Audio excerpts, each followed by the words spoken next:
Place aux entrepreneurs, comme toujours avec Sage. Aujourd'hui, nous partons à la rencontre d'un entrepreneur pour qui tout roule. Tout roule pour François Jaubert, donc fondateur et dirigeant de Main Libre, la première borne pour casque de moto. Ça fonctionne comme une consigne automatique. Je le disais, tout roule aujourd'hui.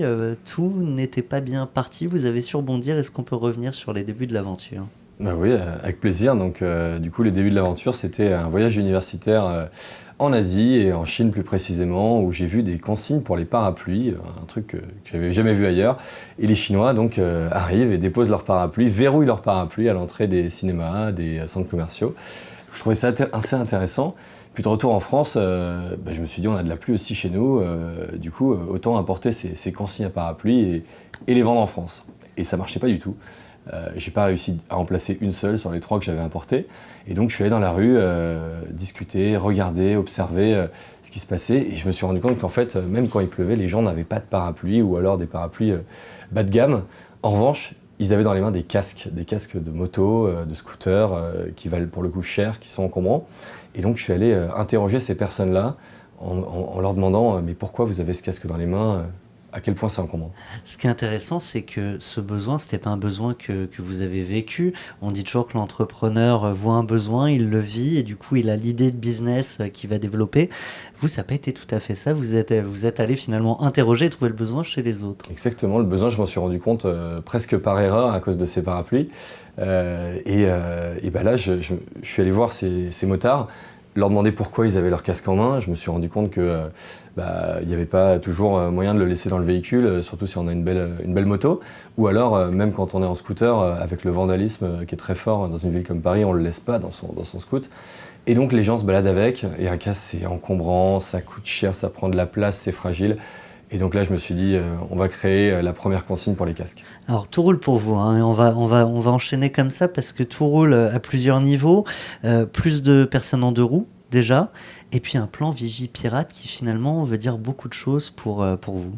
Alors, pour le nombre de 2 roues, évidemment, effectivement, il y en a de plus en plus. Là, on a une croissance de plus 34% sur les 10 dernières années. Donc, c'est assez costaud. Donc le timing est plutôt bon à ce niveau-là. Après sur la partie Vigipirate, bon c'est pas forcément une bonne nouvelle bien sûr, mais voilà les faits sont là. Aujourd'hui on est de plus en plus vigilant, on fait attention et donc les consignes automatiques ont disparu petit à petit. Et donc c'était vraiment dans notre vision de développer une consigne ouverte, qui va prendre en compte ces problématiques Vigipirate qui sont très importantes dans les établissements qui reçoivent du public, dans les lieux où on va s'installer. Et donc on a développé Main Libre avec cette idée de vouloir faire une consigne ouverte pour les casques. Tout roule pour vous aussi côté financement, vous entamez et vous finissez très rapidement une première levée de fonds. C'est ça, ouais, on est en train de boucler notre premier tour de table actuellement. On a trouvé des investisseurs qui misent sur Main Libre, qui voient un beau développement dans le futur et on est ravis de faire cette aventure avec eux. Alors généralement, un investisseur, il va chercher un business model pérenne.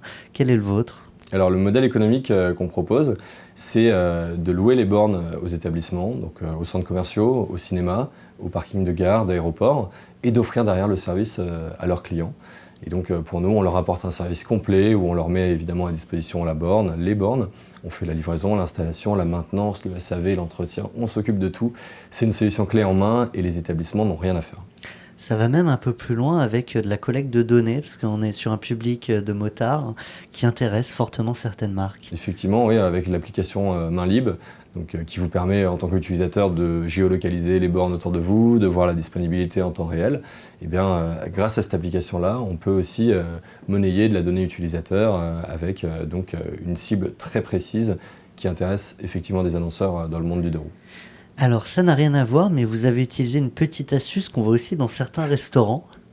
Est-ce qu'on peut en dire un mot ? Exactement, au moment où on a lancé nos 25 bornes, on s'est rendu compte que quand elles sont vides, ça marche pas.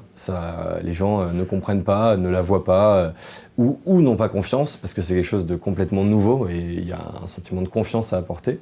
Et donc on est allé voir une boîte qui bosse dans le 2 roues et qui nous a donné 25 casques pour mettre dans nos 25 bornes. Donc effectivement, c'est un peu du fake, mais ça permet d'inciter les utilisateurs. Et puis on clairement fait les tests les premières semaines avec ou sans le casque et les chiffres n'étaient pas les mêmes. Bon, c'est pas n'importe quel casque, hein. C'est aussi celui utilisé par le président de la République. Et j'en suis sûr, lui comme ses ministres seront également très heureux de savoir que vous êtes 100% made in France. Exactement, donc nos bornes sont fabriquées en Eure-et-Loire à côté de Dreux. On fait travailler l'industrie française à 1h15 de Paris. On a l'usine avec laquelle on peut toujours améliorer notre produit. Donc on est très proche de notre unité de production, à la fois géographiquement et culturellement. Et donc ça nous permet d'avancer vite et bien.